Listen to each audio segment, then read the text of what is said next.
दोस्तों 10 मिनट के अंदर आपको मैं हिंदी के क ख ग घ अंग्रेजी में कैसे लिखते हैं वो पूरा समझाने वाला हूं और आपको समझ में भी आएगा। अंत तक देखिए, वीडियो को छोड़ने से पहले आप ये चीज सीख करके जाएंगे।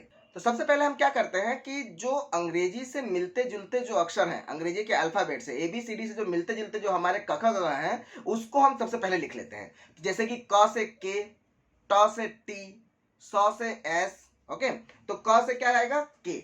ओके, क के बाद हम हमेशा ए लगाते हैं। अब ए किस लिए लगाते हैं इसको ध्यान से सुनिएगा, दोबारा नहीं बताऊंगा। क के बाद ए इसलिए लगाते हैं क्योंकि जब भी हम उच्चारण करते हैं क का, तब हमारे मुंह से अपने आप ही अ निकलता है। जैसे कि क अ निकला। जब भी हम आधा अ जब हम लगाते हैं, आधा क जब हम लिखते हैं, तब हम ए नहीं लगाते हैं। लेकिन जब भी हम पूरा क लिखते हैं तब उसके बाद ए जरूर लगाते हैं। क्यों? क्योंकि उच्चारण में से ही ए निकल रहा है और हिंदी से अंग्रेजी में लिखने के लिए ऑलवेज जो है उच्चारण पर ही ध्यान दिया जाता है। ओके, तो दूसरा अक्षर हम लेते हैं ज का। ज के लिए क्या लिखेंगे? जे।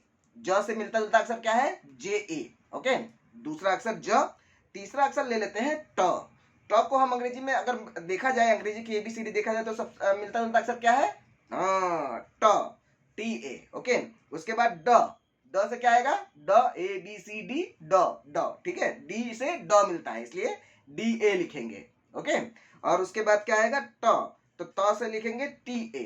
ठीक है, ए में लगाते ही जा रहा हूं, बाय डिफॉल्ट लगाते जा रहा हूं क्योंकि ए हमारे मुंह से निकलता ही है। ओके, द के लिए क्या लिखेंगे? DA। द के लिए DA। न के लिए लिखेंगे N। न से क्या क्या निकलता है? न, N। ओके, अण से भी N। अण को भी हम लिखते हैं N ही। फिर उसके बाद प। प से क्या लिखे? ABCD पढ़ेंगे तो प से मिलता जुलता अक्षर कौन सा है? प से P। ओके, तो P लिखेंगे यहां पर PA।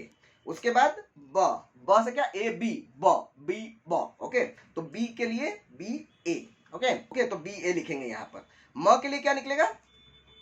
ABCD ये दिए जाएगा M, म, M, म, M के बाद म, तो MA लिखेंगे। बाय डिफॉल्ट ए तो हमें लगाना ही है। ठीक है, म, अ पीछे आता ही है इसकी वजह से। उसके बाद य के लिए लिखेंगे Y, Y, य। ओके, तो य के लिए YA। र के लिए क्या निकलेगा? र, R, र, R। ओके, ल के लिए L, ल, L। L में आता है ना ल, L। ओके, व के लिए लिखेंगे व, V। Okay, VA। और ये वाला जो स है इसके लिए लिखेंगे स के लिए S। ओके, SA आएगा। खास बात ध्यान दीजिए कि ह के लिए हम H लिखते हैं। क्या लिखते हैं? H, HA।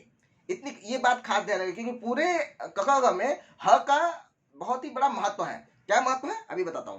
तो अभी तक हमने क्या सीखा कि जो उच्चारण से जो मिलते जुलते जितने भी शब्द हैं, जितने भी अक्षर हैं, उसको हमने लिख दिया। मतलब कि 50% से ज्यादा तो कंप्लीट हो गया हमारा। अब हम ख पे आते हैं। तो ख के लिए क्या होता है कि जब भी हम ख बोलते हैं उसके अंदर क मिला हुआ है। क, ख। ठीक है, ख का अगर आप टुकड़े करेंगे तो ख के अंदर ह मिला होता है। ख, ख। ठीक है, क के अंदर ह मिलाते हैं तब हम ख बोलते हैं। तो क तो आएगा यहाँ पर के और उसके बाद H आएगा। क्यों? क्योंकि ह के लिए हम H लिखते हैं और उसके बाद A आ जाएगा।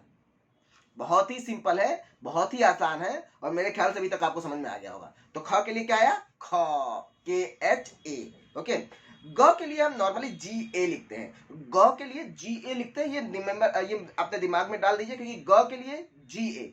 ग के लिए ऐसा कोई अक्षर उच्चारण के से मिलता जुलता नहीं होता। जी जो है वो पूरा अलग होता है, लेकिन ग के लिए हम जी लिखते हैं। ओके, इतना आप दिमाग में डाल दीजिए।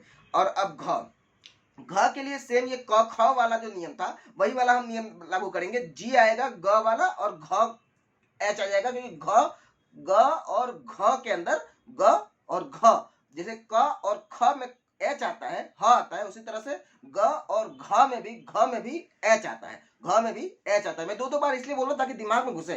ओके, ए आएंगे, ए तो लास्ट में लगाना ही बाय डिफॉल्ट। उसके बाद अणा के बारे में मैं बाद में बताता हूं क्योंकि उसके अंदर मैं कंफ्यूज नहीं करना चाहता आपको। च के लिए लिखते हैं CH। च के लिए CH और उसके बाद A लगा देंगे। और छ में वही नियम लागू पड़ेगा कि CH तो आएगा ही क्योंकि वो H तो हमने लगाया हुआ ही है। ह पीछे आ रहा है, च के पीछे ह आ रहा है, इसीलिए छ बन रहा है। तो छ के लिए हम CH लगा करके एक बार और H लगाएंगे और उसके बाद A लगा देंगे। तो CHHA जो है वो इसका इंग्लिश में अक्षर का स्पेलिंग बनेगा।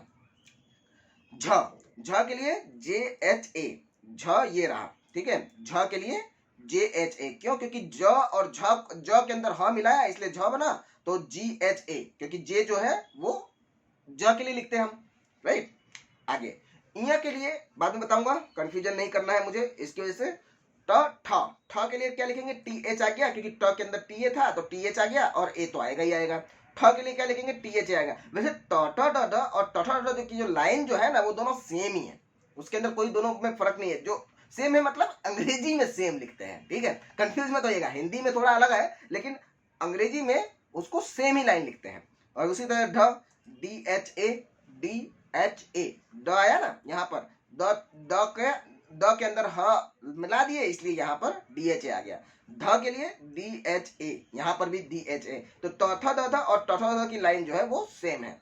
प के बाद अब तो आपको समझ में आ गया होगा कि यहाँ पे P है इसलिए यहाँ पर PHA लगाएंगे, ओके। ब के बाद ब से BA बनता है और भ से क्या बनेगा? BHA बनेगा, ओके। ब से BA बनता है और भ से BHA बनता है, ओके। अब क्या बचा? श।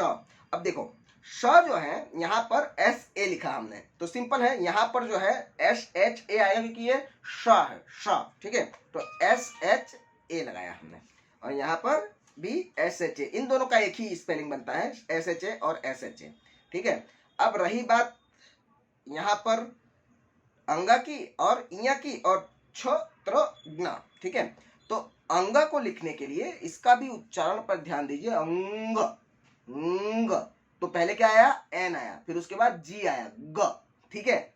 तो GA आएगा, NGA, NGA। उच्चारण पर ध्यान देंगे तो सबका सॉल्यूशन है। तो इया के लिए सबसे पहले Y आता है, नहीं सबसे पहले N आता है, NYA आएगा, ओके।